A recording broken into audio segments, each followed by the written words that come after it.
இந்த ஆஸ்ட்ராலஜியில் நான் லைஃப்பை இழந்து 2016 ஒரு 2 crores இழந்து நான் நடு ரோட்டில் வராத குறைக்க நான் வந்தது தான். இந்த 8 கோடிய தசை அப்படின்னு சொல்லுவாங்க. 8 கோடிய தசை, அதுவும் பாதகாதிபதி தசை. இதுதான் இப்போ எனக்கு நடந்துட்டுருக்கு. அவ்வளோதான், தசை முடிஞ்சு, நீங்கள் எப்போ வேணாலும் ஏதாச்சும் ஒரு கண்டை நீங்கள் இறந்துடுவீங்க அப்படி இப்படின்னு சொல்லிட்டு வந்தார். நம்ம தான் ஒரு ஏக்கமாக்க எல்லாமே யோசிப்போமே, இவங்க என்ன சொல்கிறது அப்படின்னு சொல்லிட்டு. அப்போ எங்கே போனால் நம்மளுக்கு என்ன விஷயம் எப்படி ஆக்டிவேட் பண்ணால் எப்படி இருக்கும் அப்படின்னு சொல்லும் போது தான் சரணாகதி பாபாஜிக்கிட்ட, மகாவதர் பாபாஜிக்கிட்ட நம்ம தீட்சை வாங்கிட்டு ஃபுல் சரண்டர் இருக்கும் போது மரணம் வேற கண்டம் வேற. மரணத்துலேருந்து யாருனாலும் தப்பிக்க முடியாது, பட் கண்டத்துலேருந்து தப்பிக்க முடியும்னா கண்டிப்பாக முடியும். அதுக்கு ஸ்ட்ரெயிட் எக்ஸாம்பிளே நம்ம தான். இந்த தசை நீங்கள் இருக்கவே மாட்டீங்க, உயிரோடையே இருக்க மாட்டீங்கன்னு சொன்னவங்களுக்கு முன்னாடி நான் போன தசையை விட இப்போதான் இன்னுமே நல்லா இருக்கும். ஒரு வாட்டி நீங்கள் ஆஸ்ட்ராலஜி பார்த்த போது சும்மா போய் பார்க்க வேண்டாம் அப்படிங்கிறது தான் நம்ம இந்த கிரியா யோகத்தோட முக்கியமான நோக்கமே. அதுதான் யாரை போய் சேரணும்ட்டு ஒன்று இருக்கும். இப்போ என்கிட்ட வரவங்க பார்த்தீங்க அப்படின்னு சொன்னால் போன ஜென்மத்தோட கனெக்டிவ் இருக்கவங்க. இப்போ லக்னத்தில் குரு கேது காம்பினேஷன்ஸோ இருந்தால், இப்போ சில சித்தர்கள்லாம் எல்லாமே கேது காம்பினேஷன்ஸ் தான் இருப்பாங்க. அந்த கேது காம்பினேஷன்ஸ் இருக்கிறவங்களால மட்டும்தான் யோகம் தியானம் அந்த சித்தர் நிலையை அடைய முடியும். மகாவதர் பாபாஜி கூட இருந்த யோகி ராமி அவர்கள், அவர் மிகப்பெரிய செல்வந்தரான குடும்பத்தில் தான் அவர் பிறந்தது. அவர்களுக்கு இந்த எலும்புருக்கி நோய் அப்படிங்கிறது வந்துருச்சு. எவ்வளோ பெரிய ஹாஸ்பிட்டல், ஏன்னா அந்த கட்டத்தில் ஃப்ளைட்டே வச்ச ஃபேமிலி அப்படின்னு சொல்லுவாங்க. பட் எவ்வளோ டாக்டர்ஸ் பிடிச்சி அவரை ரெக்கவர் பண்ணவே முடியல. அப்போ நைட்டு வலி தாங்க முடியாமல் சரி போதும் நம்ம உயிரை மாய்ச்சிக்கலாம் அப்படின்னு சொல்லும் போது தான் மூச்சு அவரே கண்ட்ரோல் பண்ணும்போது டோன்ட் ஹோல்ட் யுவர் பிரீத் அப்படின்னு சொல்லிட்டு ஒரு வாய்ஸ் கேட்குது. மகாவதர் பாபாஜி ஒரு வேறு தோற்றத்தில் அவரை கூட்டிகிட்டு போகிற நாங்கள் ரெக்கவர் பண்ணி தரேன் அப்படின்னு சொல்லிட்டு. நம்மளுக்கு இப்போ யாராச்சும் டக்குன்னு இப்போ மகாவதர் பாபாஜின்னு சொன்னால் தெரியாது, பட் ஆனால் ரஜினி கும்பிடுறவங்க அப்படின்னு சொன்னாங்கன்னா தெரியும். சில மனிதர்களை கடவுள் தேர்ந்தெடுப்பார்.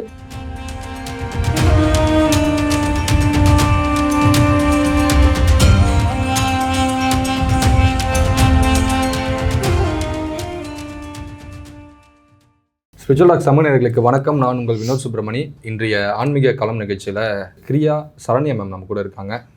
வெல்கம் மேம், எப்படி இருக்கீங்க? வணக்கம், நல்லா இருக்கேன். ஓம் கிரியா பாபாஜி. மேம், முதல்ல ஒரு விஷயம் கேட்கணுன்னா, இப்போ நீங்கள் ஃபஸ்ட்டு ஆத்ம யோகினி சரண்யா அப்படின்னு நம்ம பார்த்துருக்கோம். இப்போ எப்படி இந்த டிரான்ஸ்ஃபர்மேஷன் கிரியா சரண்யா, இந்த கிரியா அஸ்ட்ராலஜி இதெல்லாம் பண்ணிகிட்ருக்கீங்கள? ஸோ இது பாபாஜியை உங்களுக்குள்ளே மலர்ந்த அந்த அனுபவத்தை சொல்லுங்கள். ஃபர்ஸ்ட் ஆஃப் ஆல் பார்த்தீங்கன்னா, ஆன்மீகத்துக்கும் எனக்கும் சம்மந்தம் இல்லாத லைஃப்பில் தான் நம்ம இருந்தோம். இப்போ நம்ம பேசிக் கோயம்புத்தூரில் பார்த்தீங்கன்னா 2011 ஒரு கவர்மெண்ட் கான்ட்ராக்ட் ஃபீல்ட் ஆரம்பித்து 7 years இருந்து 2 ஹோட்டல்ஸ், அப்புறம் ஸ்விக்கி மாதிரி ஒரு கம்பெனின்ட்டு ஒரு கார்ப்பரேட் ஃபீல்டில் தான் இருந்து அப்படி தான் போயிட்டுருக்கும் போது பார்த்தீங்க அப்படின்னா, சடனாக அப்போ ஒரு கேன்சர் வந்தது. பட் அதுலேருந்து நாங்கள் ரெக்கவர் பண்ணோம். பட் அதையும் தாண்டி இறக்கும் போது அது பயங்கர இம்பேக்டாக இருந்துச்சு லைஃப்பில். ஏன்னா அப்போனாலே எல்லாத்துக்கும் ஒரு ரோல் மாடலில் தான் இருக்கும் அப்படின்னு. பட் அதுக்கு முன்னாடி எல்லோரும் சொல்லுவாங்க, சில பேர் நானும் ஆஸ்ட்ராலஜிஸ் போய் பார்ப்பேன். அந்த ஆஸ்ட்ராலஜியில் நான் லைஃப்பை இழந்து 2016 ஒரு ராங் ப்ரெடிக்ஷன் எங்கள் சொந்தக்கார மாமானாலே வச்சு ஒரு 2 crores இழந்து நான் காரு வீடு எல்லாத்தையும் லிஃப்ட் பண்ணி நாங்கள் நடு ரோட்டில் வராத குறைக்க நான் வந்தது தான். பட் ஏன் இப்படி அப்படின்னு சொல்லும் போது, அதை இப்போ நான் நம்பாட்டினாலும் வீட்டில் அவர் நம்பினார். சரி, இப்போ ஆக்சுவலி ஜாதகங்கிறது உண்மை, 64 கலைகள் அதுவும் ஒரு கலை தான். பட் அது ஏன் இப்படி ஆச்சு அப்படின்னு சொல்லிட்டு அதுக்கப்புறம் தான் நான் ஒவ்வொரு விஷயங்களை தேடலாம். எப்படி சொல்கிறது, ரோட்டில் ஒரு கிளி ஜோசிக்கார் வந்தாலும் அவரை போய் பார்ப்பேன்.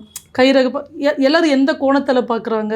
ஒவ்வொருத்தங்க இப்போ நம்ம ஏதாச்சும் ஒரு பீச்சுக்கு போனால் அங்கே வருவாங்க, திருச்செந்தூருக்கு போனால் அங்கே வருவாங்க. யாரோ ரொம்ப இம்பார்ட்டண்டான விஐபி வந்திருந்தாங்கன்னா அவங்களுக்கு போய் பார்ப்பேன். அப்போ நிறைய டிஃப்ரென்ஸ் இருக்கும். அப்போ ஜோதிடங்கிறது ஒன்று, பட் ஏன் இவ்வளோ டிஃபரன்ஸ் ஆகுது, நம்ம புரிஞ்சுக்கிறது வேறு. இப்போ கிளாஸில் ஒரு ஸ்டாஃபாக எடுத்தாங்க அப்படின்னு சொன்னால் எல்லாத்துக்கும் ஒரே மாதிரி தான் எடுக்கிறாங்க, பட் அந்த புரிதலுங்கிற விஷயம் இருக்குது அப்படின்னு சொல்லி நம்ம தேடி இருக்கும்போது கடைசியில் ஒரு சென்னையில் தான் நம்ம மதுரவாயில் முருகேசன் ஐயான்னு சொல்லிட்டு ஒரு வாட்டி காலையில் பார்க்கறதுக்காக போயிருந்தேன். பார்த்திங்கன்னா நைட் ரொம்ப லேட் ஆகிடுச்சு, 8:30 ஆகிடுச்சு. எனக்கு 10:30க்கு கோயம்புத்தூருக்கு ட்ரெயின் போட்டிருந்தது. அப்போ நான் போய் ஜாதகத்தை வச்சவனே அவர் அப்படியே ஜாதகத்தை என் பக்கம் திருப்பி வச்சார். நீங்கள் பார்த்து சொல்லுங்கள் அப்படின்ட்டு. அப்புறம் நான் இருந்த கோவத்தில் கேட்டேன், இதுக்கு நான் காலையிலே போய் நானே உட்காந்து என் ஜாதகத்தை பார்த்துருப்பேன் அப்படி. இல்லை, நீங்கள் பார்ப்பீங்க ஒரு நாள் அப்படின்னு சொல்லிட்டு அவர் சொல்லும் போது அப்போவும் நம்பிக்கலாமல் அப்படியே வந்தாச்சு. பட் ஒரு சுச்சுவேஷனை போய் நம்ம சொல்கிறது எல்லாத்துக்கும் பழிக்கிறதுக்கு போகும்போது அப்போ அந்த அருள்வாக்கு ஆத்ம யோகினி அப்படிங்கிற ஒரு விஷயம் இருந்தது. அப்புறம் அதை தாண்டி ஒரு விஷயம் ஏன் மறுபடியும் இந்த கிரியா பேஸில் நாங்கள் வந்தோம் அப்படின்னு சொன்னால் இந்த 8 கூடிய தசை அப்படின்னு சொல்லுவாங்க. 8 கூடிய தசை, அதுவும் பாதக அதிபதி தசை. இதுதான் இப்போ எனக்கு நடந்துட்டுருக்கு. அப்போ லாஸ்ட்டாக ஒருத்தவங்கள போய் பார்க்கும்போது அவருக்கு கிட்டத்தட்ட 30 வருஷமாக பார்த்துட்டு இருக்கிறது அப்படின்னு சொல்லும்போது அவர் வந்துட்டு அவ்வளோதான் தசை முடிஞ்சு, நீங்கள் வந்து எப்போ வேணாலும் ஏதாச்சும் ஒரு கண்டை வந்து நீங்கள் இறந்துருவீங்க அப்படி இப்படின்னு சொல்லிட்டு வந்தார். நம்ம தான் ஒரு ஏக்கமாக்க எல்லாமே யோசிப்போமே, இவங்க என்ன சொல்கிறது அப்படின்னு சொல்லிட்டு.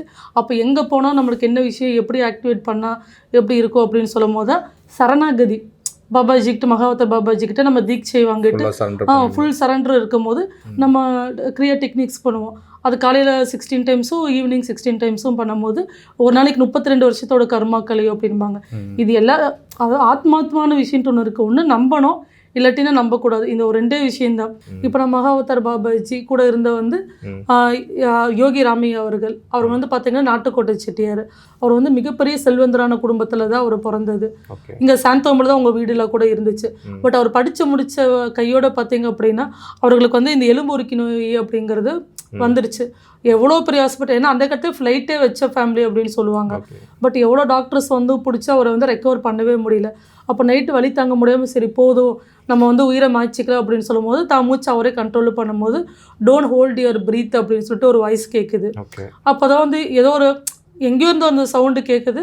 அப்போ நெக்ஸ்ட் டே வந்து அவங்க அம்மா அப்பா கிட்ட சொல்லி மகாவதார் பாபாஜி ஒரு வேறு தோற்றத்தில் வந்து அவரை கூட்டிகிட்டு போகிற, நாங்கள் ரெக்கவர் பண்ணி தரேன் அப்படின்னு சொல்லிட்டு. அப்போ அவங்க இருந்துட்டு எப்படியும் இறக்க தான் போகிறாங்க. சரி ஏதோ ஒரு நம்பிக்கை அப்படின்னு சொல்லும் போது அவர் எப்படி போனார் எங்கே போனாருன்னு தெரியாது. பட் ஹிமாலயஸில் போனாங்க. இந்த சைவ சித்தாந்தத்தைப்படி 12 வருஷத்து வரைக்கும் கூடயே இருந்து எல்லா விஷயத்தையும் கற்றுக் கொடுத்து அப்போ அவர் கேட்குறாரு, நீங்கள் என் கூடயே இருக்கீங்களா இல்லை போகிறீங்களா அப்படின்னு சொல்லும்போது, இல்லை எனக்கு தெரிஞ்ச விஷயம் வந்து எல்லாத்துக்கும் தெரியணும் அப்படின்னு சொல்லிட்டு அந்த யோகி ராமையா அவர்கள் திரும்பி ரிட்டர்ன் வந்து 55 நாட்டுகளில் வந்து வேர்ல்டு வைடில் வந்து இனிஷியேஷன்ஸை கொடுத்து அவர் அவ்வளோ பெருசாக வாழ்ந்தார். ஆமாம், கிரியா சென்டர் இருக்குது. இப்போ சாந்தோமில் போனீங்கன்னா கூட பாபாஜி ஆசிரமம் அப்படின்ட்டு இருக்கும். ஒரு நாட்டில் வந்து ஒருத்தர் இனிஷியேஷன் வாங்கணுன்ட்டு விதி இருந்தாலும் அவங்களுக்காக சென்டர் ஓப்பன் பண்ணுவாங்க, இனிஷியேஷன்ஸை கொடுப்பாங்க, க்ளோஸ் பண்ணிடுவாங்க.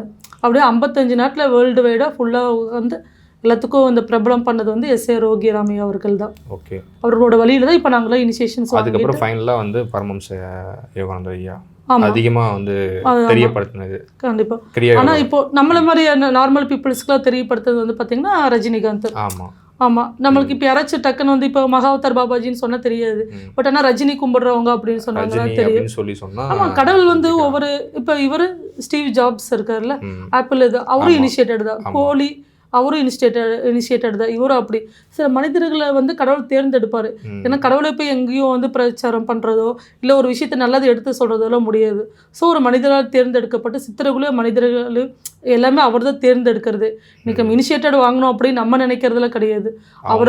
அவர் நினச்சா மட்டும்தான் நம்மளால் அந்த விஷயத்துக்கு போக முடியும். மரணம் வேற, கண்டம் வேற. மரணத்துலேருந்து யாருனாலும் தப்பிக்க முடியாது. பட் கண்டத்துலேருந்து தப்பிக்க முடியும்னா கண்டிப்பாக முடியும். அதுக்கு ஸ்ட்ரெயிட் எக்ஸாம்பிளே நம்ம தான். இப்போ அந்த காலத்துலலாம் பார்த்தீங்க அப்படின்னா இப்போ வந்து ஒரு விஷயத்தை நம்ம கண்டுபிடிக்கிறோம் அப்படின்னா மற்றவங்களுக்கு நம்ம இம்ப்ளிமெண்ட் பண்ணுவோம். ஆனால் அந்த காலத்தில் வந்து இப்போ ஒரு கேன்சருக்கே ஒரு மருந்து ஒரு சித்தர் கண்டுபிடிச்சார் அப்படின்னா அந்த கேன்சர் தனக்கே வரதுக்கான விஷயங்கள் பூரா அவரே ஏற்படுத்திக்குவார். அந்த கிருமிகள். ஆமாம், அப்புறம் அதையே அவர் சரி பண்ணிக்குவாருங்கிற மாதிரி. இப்போ ஒரு விஷயத்த இருக்குது அப்படின்னு சொன்னால் இப்போ எனக்கு 8 குடி தசை நடக்கும் போது இந்த மாதிரி என் தம்பிக்கு 32 தான் கல்யாணம் ஆகும். அதுக்கு முன்னாடி கல்யாணம் ஆச்சு அப்படின்னா டைவர்ஸ்ட் ஆயிரும், இல்லாட்டி ஒய்ஃப் வந்து ஒரு மாதிரி ஹார்ஷாக இருக்குன்னு சொன்னாங்க. பட் வந்து வந்த பொண்ணு நாங்கள் அதுக்கு முன்னாடி கல்யாணம் பண்ணோம், தங்கமான பொண்ணு.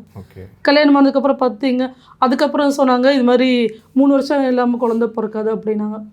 அவங்களுக்கு 10 மாதத்துலேயே குழந்தை பிறந்தது. டாப் மோஸ்ட் மெயினான ஆளுங்களாம் தம்பி கல்யாணத்துக்கு வந்திருக்கும் போது ஆஸ்ட்ராலஜர்ஸ் அடித்து சொன்னாங்க பையன் தான் பிறக்குன்னு. ஆனால் பொண்ணு தான் பிறந்துச்சு. ஏன் அப்படின்னா பையன் அந்த சித்தர்கள்கிட்ட நம்ம அடிமையாகும் போது நம்ம ஃபுல் சரண்டர் ஆகும்போது இப்போ பையன் பிறந்திருந்தா தம்பிக்கு கண்டம் அப்படின்னு சொல்லும் போது நம்ம அவங்கக்கிட்ட தம்பியும் நாங்களும் ஒட்டுக்காத இனிஷியேஷன் வாங்கணும். ஸோ அப்படி போகும்போது பார்த்தீங்கன்னா அவங்களுக்கு பொண்ணு பிறந்தது. ஸோ எங்கே பார்த்தாலும் யாரெல்லாம் நம்மளுக்கு டாப் மோஸ்ட்டாக எல்லாத்தையும் சொன்னாங்களோ அதுக்கு ஆப்போசிட்டு தான் சொல்லிட்டு நடக்குது. அந்த மாதிரி எப்படி மேம் அது நீங்கள் வந்து பர்சனலாக இது எப்படி மேம் உணர்றீங்க? ஏன்னா இப்போ வந்து இப்போ நீங்கள் கிரியா அஸ்ட்ராலஜி உணர்தல் வச்சு நீங்கள் சொல்கிறீங்க. இப்போ பார்த்தீங்கன்னா இருக்க காலகட்டத்தில் நிறையா அஸ்ட்ராலஜர்ஸ் இருக்காங்க. ஒருத்தர் ஒரு ஜோதிட முறையை ஃபாலோ பண்ணி நிறைய விஷயங்கள் சொல்கிறாங்க. ஆனால் அவங்க சொல்கிறதையே முறியடிக்கிற மாதிரி ஒரு கிரியாவில் நடக்கிற விஷயங்களை தான் நீங்கள் அனுபவமாக சொல்கிறீங்க. அது உங்களுடைய சுய அனுபவத்தில் அது எப்படி இருக்குது? அது நீங்கள் மற்றவங்களுக்கு சொல்லும் போது எப்படி அதை அவங்கள கண்டுபிடிச்சி சொல்கிறீங்க இந்த மாதிரி விஷயங்களை? அதாவது இப்போது நான் ஒரு ஏரியாலேயே ஒரு 4 ஹாஸ்பிட்டல்ஸ் இருந்துச்சு அப்படின்னா ஒவ்வொருத்தவங்களை போய் பார்ப்பாங்க. அதை இவங்களை போய் பார்த்தா தான் ரெக்கவர் ஆவாங்க. இன்னொரு இப்போ ஒருத்தவங்களுக்கு அஜித்தை பிடிக்கும், ஒருத்தவங்களுக்கு விஜய் பிடிக்குங்கிற மாதிரி யாரை போய் சேரணுன்ட்டு ஒன்று இருக்கும். இப்போ என்கிட்ட வரவங்க பார்த்தீங்க அப்படின்னு சொன்னால் போன ஜென்மத்தோட கனெக்டிவ் இருக்கவங்க. இப்போ லக்னத்தில் வந்து குரு கேது காம்பினேஷன்ஸோ இருந்தால் இப்போ சில சித்தர்கள்லாம் வந்து எல்லாமே கேது காம்பினேஷன்ஸில் தான் இருப்பாங்க. அந்த கேது காம்பினேஷன்ஸில் இருக்கிறவங்களால மட்டும்தான் யோகம், தியானம், அந்த சித்தர் நிலையை அடைய முடியும், ஒரு இனிஷியேஷனை வாங்க முடியும். இப்போ ஒரு ஜீவசமாதிக்கு போயிட்டு வரீங்க, நம்மகிட்ட ஒரு நெகட்டிவ் வைப்ரேஷன்ஸ் இருக்கும். அந்த ஜீவசமாதி கிட்ட போயிட்டு வரும்போது பார்த்தீங்க அப்படின்னா பாசிட்டிவ் வைப்ரேஷன் வரும். ஸோ நம்மக்கிட்ட இல்லாத விஷயம் அங்கே இருக்கும். இப்போ நான் என்கிட்ட வரவங்க அப்படின்னு சொல்லிட்டு பார்த்தீங்க அப்படின்னா கண்டிப்பாக பொறுமையோடு இருக்கிறத வரணும். அதுவும் இப்போ மேக்ஸிமம் எப்படி வராங்க அப்படின்னா எல்லா இடத்துலையும் விட்டுட்டோம் வந்து மறுநாளே சரியாகணும்னா எந்த விஷயமே நடக்காது. பட் 100% ரெக்கவரி அப்படிங்கிறது என் கூட ட்ராவல் ஆகுறாங்க. நான் 23ல் பார்க்கறக்க ஆரம்பித்தவங்க இன்னும் 26 வரைக்கும் நம்ம கூட டைப்பில் தான் இருக்காங்க. இந்த கடவுள் நம்மளுக்கு கொடுத்த மிகப்பெரிய வரப்பிரசாதம் தான் ஜோதிடம், ஒரு வழிகாட்டி. அது ஃபுல்லாக நம்ம அதை நம்பிடக்கூடாது. ஜாதகம் பார்த்து ஒருத்தவங்க டெவலப் ஆனாங்க அப்படின்னா 100% கிடையவே கிடையாது. அது வந்து ஒரு வழிகாட்டி. அதில் அவங்க சொன்னாங்க இவங்க சொன்னான்ட்டு இல்லாமல் தனக்கான பகுத்தறிவுன்ட்டு ஒன்று இருக்குது. அந்த பகுத்தறிவில் நம்ம இயங்கினோம்னா கண்டிப்பாக ஜோதிடத்து மூலிமா நம்ம லைஃப்பை விரயம் பண்ணாமல் நம்மளுக்கான விஷயத்த நம்ம அப்சர்வ் பண்ணி இந்த பிரபஞ்சத்துக்கு ஒரு கிராட்டிடியூடு காமிச்சு வாழ்ந்தோம் அப்படின்னா எல்லாத்தினாலையுமே நல்லா வாழ முடியும். ஏன்னா ஒரு ஜாதகம்னு எடுத்துட்டோம் அப்படின்னு சொன்னால் எல்லா கிரகமும் யாருக்கும் மைனஸாக இருக்காது, எல்லா கிரகமும் ப்ளஸ்ஸாக இருக்காது. ஏதாச்சும் 1-2 கண்டிப்பாக ப்ளஸ்ஸாக இருக்கும். அதை மட்டும் தெரிஞ்சுட்டு ஆக்டிவேட் பண்ணால் பரவாயில்ல. அதை விட்டு போட்டு நல்லது பண்ணாத கிரகங்களை பிடிச்சிட்டு நான் 11 வாரம் கோயிலுக்கு போனால் 21 வாரம் கோயிலுக்கு போனால் எந்த சாமியும் வந்து நீ என்னை 11 வாரம் பாரு 21ன்னு பார்க்கல. கோயிலுக்கு போகாதவங்களும் வேறு லெவலில் சக்ஸஸ் ஆனவங்களும் இருக்காங்க. ஸோ இதை நம்ம எப்படி இயக்கிறோம் அப்படிங்கிற ஒரு விஷயம் பொறுத்து தான் இந்த கிரியா யோகம்னு ஒரு விஷயம் இருக்குது. இந்த உலகம் எப்படி நம்மளே பண்ணி வச்சுருக்குன்னா இப்போ நம்மக்கிட்ட ஒரு விஷயம் இருக்குது அப்படின்னா அது நம்மளும் சந்தோஷப்படணும், நம்ம வாழ்க்கைக்கு ஏற்றுக்கணும். அப்போ தான் அந்த பிரபஞ்சத்துக்கு ஒரு ஆட்டிடியூடு கிராட்டிடியூடு ரெண்டுமே இருக்கும். ஆனால் இந்த பெரியவங்க என்ன பண்ணி வச்சுருக்காங்க, ஒருத்தர் வந்து சுயமாக தன்னை பற்றி பேசணும் அப்படின்னா அகந்த திமிரு பிடிச்சவங்க அப்படின்னு சொல்லிட்டு ஒரு விஷயத்த சொல்லி எல்லாத்தையும் ஒரு கட்டுக்குள்ளாரே வச்சுட்டாங்க. ஸோ ஃபர்ஸ்ட் ஆஃப் ஆல் அந்த கட்டை நம்ம பிரேக்கப் பண்ணணும். ஃபஸ்ட்டு அது நம்ம சர்க்கிள்லேருந்து ஆரம்பிக்கணும். இப்போ என்ன பூனை குறுக்கால் போச்சுன்னா பிரச்சனையா, அது படுக்கு ஒரு ஓரமாக போதும், நம்ம படுக்கு போகிறோம். தடுக்கி விழுந்துட்டோம்னா அந்த காரியத்தை வேண்டாம் அப்படின்னு சொல்லுவாங்க. இப்போ நாள் பார்த்து நட்சத்திரம் பார்த்து தான் நிறைய பேர்த்துக்கு கல்யாணம் பண்ணி வைக்கிறாங்க. அதெல்லாம் ஏன் போய் டைவர்ஸில் முடியுது. ஆனால் பார்த்து வீட்டுக்கு தெரியாமல் போய் மேரேஜ் பண்ணுறவங்க லைஃப் லாங் நல்லா வாழ்கிறாங்க. அப்போ அந்த விஷயம் இந்த பிராப்தன்ட்டு ஒரு விஷயன்ட்டு ஒன்று இருக்கும். ஸோ அந்த விஷயத்துக்கு நம்ம என்ட்ராகிறோம். இப்போ நான் நிறைய வீட்டுக்கெலாம் நான் போயிருக்கும் போது 4 கிழமை 10 விஷயத்துக்குலாம் போயிருக்கோம். ஆனால் அந்த வீட்டில் நம்மளால் ஸ்டே பண்ண முடியாது. நான் லாஸ்ட்டாக ஒரு டைமுக்கு வேணும்னு விதத்துக்கு எமகண்டத்தில் தான் பால் காய்ச்சினேன். இது எப்படி ஆக்டிவேட் ஆகுதுன்னு பார்ப்போம். நல்ல நாள் பால் காய்ச்சியும் நம்ம வீடு ஷிஃப்ட் பண்ணுறோம். அப்போ பண்ணால் ஆனால் அந்த வீட்டையே நான் வாங்கினேன். ஸோ இது எந்த இடத்துல இருக்கிற வைப்ரேஷன் இல்லை, நம்மளுக்குள்ள இருக்கிற விஷயம். நம்ம வீணாக ஒரு சக்திகளை விரயம் பண்ணாமல் நம்மளுக்கும் ஒரு பெரிய சக்தி இருக்குது. ஃபஸ்ட் அந்த ஓட்டைகளை நம்ம எங்கெல்லாம் வந்து நம்ம வேஸ்ட் பண்ணுறோம். அதாவது சில பேர்த்துக்கு வந்து ஒரு புதன் சனி பிளானட் இருக்குன்னு வச்சுக்கோங்களேன். அவங்களுக்கு புதன் நல்லா இருக்கும், சனி நல்லா இருக்காது. பட் அதை விட்டுட்டு அவங்க என்ன பண்ணுவாங்கன்னா அந்த சனியை பூட் பண்ணிட்டு இருப்பாங்க.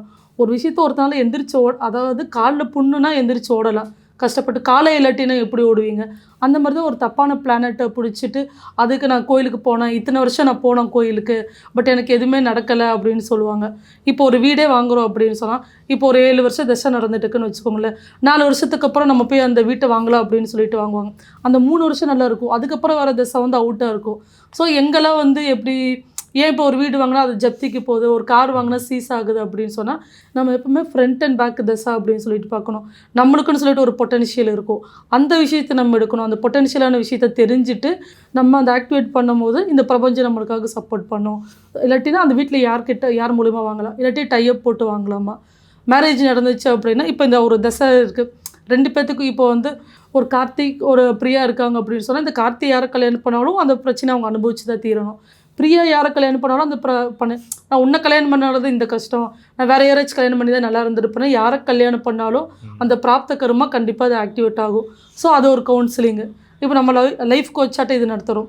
நம்ம Kriya astrology for the new path அப்படின்னு சொல்லிட்டு நடத்துகிறோம். இப்போ நீங்கள் அதை சொல்லிட்டீங்க. இப்போ ஜோதிடர்கள் பொதுவாக எடுத்துக்கிட்டிங்கன்னா அதாவது பரிகாரங்கள் சொல்லி ஒரு ஸ்தலத்துக்கோ இல்லை ஏதாவது ஒரு பரிகார முறைகளை வந்து சொல்லி இப்போ அந்த ஒரு கட்டம் கெட்டு போயிருந்தால் அவங்களுக்கு தீர்வு கொடுப்பாங்க. இப்போ நீங்கள் இந்த அஸ்ட்ராலஜி இந்த கிரியா அஸ்ட்ராவில் வந்து எந்த மாதிரி பரிகாரங்களா இல்லை தீர்வுகள் எப்படி கொடுப்பீங்க? இல்லை இந்த சக்கரங்கள் பேஸ் பண்ணி அவங்களுடைய இதை அதாவது அந்த கர்மாவை கிளியர் பண்ணி அவங்கள அந்த விஷயம் எது கெட்டு போயிருக்கோ அதை சரி பண்ணுவீங்களா? ஃபர்ஸ்ட் வந்து நம்ம சார்ட் எடுத்துருவோம். சார்ட் எடுத்துட்டு இந்த நிறைய பேத்துக்கு வந்து இந்த டேட் ஆஃப் பர்த் டைமிங்கு தப்பா சில ஜாதகங்கள்லாம் பார்த்தீங்க அப்படின்னா குருவோ இல்லாட்டினா செவ்வையோ வக்ரமானது கூட மென்ஷன் பண்ணாமல் இருந்திருப்பாங்க. ஏன்னா ஒவ்வொரு பஞ்சாங்கம் அந்த காலத்தில் ஒவ்வொரு மாதிரி இருக்கும். சில ஒரு காமெடிக்கு ஒருத்தவங்ககிட்ட முதல் நாள் கேட்குற எந்த டைம் பிறந்தீங்கன்னு தெரியல, கோயில் மணி அடிக்கும் போது பிறந்தேன்னு அம்மா சொன்னாங்கன்னா காலை எத்தனை மணிக்கு கோயிலில் மணி அடிச்சிருக்கோம், நம்ம எப்படி ப்ரெடிக்ஷன்ஸ் பண்ண முடியும் அவங்களுக்கு தெரியல. ஆமாம். அப்போ ஃபர்ஸ்ட் அவங்க டேட் ஆஃப் பர்த் கொடுத்த உடனே நான் எப்படியும் ஒரு ஜாதகம் ப்ரெடிக்ட் பண்ணி 2 hours எடுத்துக்குவோம். ப்ரெடிக்ஷன்லாம் பண்ணி இப்போது அந்த வீட்டில் உங்களுக்கு அந்த ஃபேமிலி மெம்பர்ஸை பேஸ் பண்ணி ஃபஸ்ட்டு இவங்க ஜாதகம் இதுதானா அப்படின்னு சொல்லிட்டு கன்ஃபார்ம் பண்ணிக்குவோம். பண்ணிவிட்டு இதுக்கப்புறம் அவங்க இதெல்லாம் பண்ணியிருக்க மாட்டாங்கன்னு ஓரளவுக்கு நம்ம கெஸ்ஸிங்கில் வரும். இதெல்லாம் பண்ணிட்டு இருக்கீங்களா அப்படின்னு கேட்டால் ஆமாம் பண்ணிட்டு இருக்கீங்கன்னா ஃபஸ்ட்டு அதை ஸ்டாப் பண்ணுங்கள். அவங்களோட பிளானட்டோட பொட்டன்ஷியல், அதாவது ஒரு வாட்டி பொட்டன்ஷியல் தெரிஞ்சிருச்சுன்னா நீங்கள் 6 மாதத்துக்கு ஒரு வாட்டியில் போக வேண்டிய அவசியம் இல்லை. நான் ஒரு சார்ட் எடுத்து அவங்களுக்கு நான் கொடுத்துருவேன். நான் இந்த டைம் தான் உங்களுக்கு இப்படி இருக்கும், நீங்களே பார்த்துக்கலாம். ஏன்னா சும்மா இது பின்னாடியே ஓடிட்டே இருந்தோம் அப்படின்னா லைஃப் வந்து ஒரு எப்படி சொல்கிறது அடுத்த ஸ்டெப்புக்கு போகவே முடியாது. நம்மளுக்குள்ள இருக்கிற நிறைய இப்போ பூர்வ புண்ணிய கர்மாவை நம்ம ஆக்டிவேட் பண்ணிக்கிட்டோம் அப்படின்னு சொன்னால் நம்மளுக்கு எல்லா நாளுமே நல்லாயிருக்கும். இப்போது போன வாட்டி திருக்கணிதத்தில் வந்து சனி பயிற்சி நடந்துச்சு, அப்போவும் உட்காந்து பலன் சொன்னாங்க. இப்போ வாக்கிய பஞ்சாங்கத்தில் நடந்துச்சு, இப்போவும் உட்காந்து பலன் சொன்னாங்க. அப்போ சனி வந்து 7.5 வருஷமா 8.5 வருஷமா அப்போ பிறந்த குழந்தைக்கு சனி எங்கே எழுதியிருந்திருப்பீங்க? இப்போ சனிங்கிறது எவ்வளோ பெரிய பிளானட்டு. அப்போது அந்த குழந்தைக்கு எப்படி எழுதியிருப்பீங்க, இப்போ பிறந்ததுக்கு என்ன எழுதியிருப்பீங்க? அப்போ அந்த அவங்க பூர்வ புண்ணியமாக அப்படியே டோட்டலாக மாறிடும். அப்போ அவங்க போய் பார்க்கும்போது பார்த்தீங்கன்னா உங்களுக்கு என்ன நடக்குதுன்னு தெரியாது. ஒருத்தவங்ககிட்ட சொல்லுவாங்க உங்களுக்கு எல்லாமே நல்லா இருக்குது, நீங்கள் சூப்பராக வந்துடுவீங்க அப்படின்ட்டு. அவங்க பார்த்தீங்க அப்படின்னா ரொம்ப கடன்பட்டு ரொம்ப கஷ்டப்பட்டு இருப்பாங்க. சில பேருக்கு பார்த்தீங்கன்னா ஒன்றுமே தெரியாது, பிடிக்க மாட்டாங்கன்னு எல்லா தப்பும் செய்வாங்க, அவங்க நல்லா தான் இருப்பாங்க. ஸோ ஃபஸ்ட்டு ஜாதகமே இந்த இப்போ இருக்கிற காலகட்டத்தில் எப்படி நீங்கள் எடுத்துக்குவீங்க? நீங்கள் சொல்லுங்கள், நீங்கள் திருக்கணிதத்தை பார்ப்பீங்களா வாக்கியத்தை பார்ப்பீங்களா? ஒருத்தர் இன்னொன்று பார்க்குறாங்க, வாக்கியமும் பார்ப்போம் திருக்கணிதமும் பார்ப்போம், இப்படி தான் ஒரு ஸ்டேஜ். இப்படி ஆக்சுவலி நம்ம பீப்புள்ஸ்க்குலாம் வந்து பார்த்தீங்க அப்படின்னா திருக்கணிதம் தான் உண்மை. வாக்கிய பஞ்சாங்கம் எதுக்குன்னா இப்போ கோயிலில் கோபுரம் கட்டுறதுக்கு வாக்கியம் தான் நம்ம சொல்கிறாங்க. சித்திரங்களும் நம்மளும் ஒன்றா அவங்க இருக்கிற மாதிரி உருவாக்குனது வந்து வாக்கியம். ஆக்சுவலி திருக்கணிந்து தான் உங்களுக்கு பலனை கொடுக்கும். சரிங்களா? வாக்கிய பஞ்சாங்கிறது இப்போ ஒரு கோபுரம் கட்டுறோம், கோயில ஒரு ஃபங்க்ஷன் நடக்குது, திருக்கலையில் நடக்குது அப்படிங்கிறது கடவுளுக்கான டைம்ல போய் நம்ம எடுத்துக்கிட்டா தான் சொல்றாங்க. அப்போ சொன்னவங்க இப்போ ஏன் உட்காந்து சொல்லிட்டு இருக்கிறாங்க பலனை? இல்லாட்டினா அதுக்கு சும்மாவே விட்டுறல. என்கிட்ட யாராச்சும் வந்து நான் இது வரைக்கும் ஜாதகம் பார்க்கல, எனக்கு பார்த்து சொல்லுங்க அப்படின்னா அந்த அப்பாயின்மெண்ட் நான் எடுக்கவே மாட்டேன். இது வரைக்கும் பார்க்கலன்னா நீங்க கிஃப்டட், இது நீங்களே கடந்து வந்துட்டீங்க, இது வரைக்கும் நீங்களே கடந்து போயிருவீங்க. ஒன்ஸ் இதுக்குள்ள விழுந்துட்டீங்க அப்படின்னா தடிக்க விழுந்து அதை சொன்ன மாதிரி பூனை போகும்போது கொடுக்காது, அந்த எண்ணெய் சுத்திட்டே இருக்கும். அப்போ நம்மளோட வளர்ச்சிக்கு நிப்பாட்டிரும். இது நான் என்னோட ஓன் எக்ஸ்பெரிமெண்ட்லேயே பார்த்தேன். இந்த டைம்ல இப்படி இருந்தால் இப்படி ஆயிரும் அப்படின்னு சொல்லுவாங்க. அதையும் நான் பிரேக் பண்ணுவேன். ஒவ்வொரு விஷயத்தையும் அப்படியே பிரேக் பண்ணி கொண்டு வந்து தான் இன்னைக்கு நம்ம எப்படி சொல்கிறது, இந்த தசை நீங்கள் இருக்கவே மாட்டீங்க, உயிரோடையே இருக்க மாட்டீங்கன்னு சொன்னவங்களுக்கு முன்னாடி நான் போன தசையை விட இப்போ தான் இன்னுமே நல்லாயிருக்கும். ஸோ அந்த ஒரு விஷயத்தை நம்மளால் பிரேக் பண்ண முடியும். நம்மளை சுற்றி ஒரு அபார சக்தி இருக்குது. அந்த ஒரு வட்டத்துக்கு ஒரு போய் விழுந்துடாதீங்க, உங்களையே நொந்துக்காதீங்க. அந்த மனங்கிற ஒரு விஷயத்த இப்போ விதியை மதியால விழலான்னு சொல்லுவாங்க. அந்த மதிங்கிறது சந்திரங்கிறது மனசு.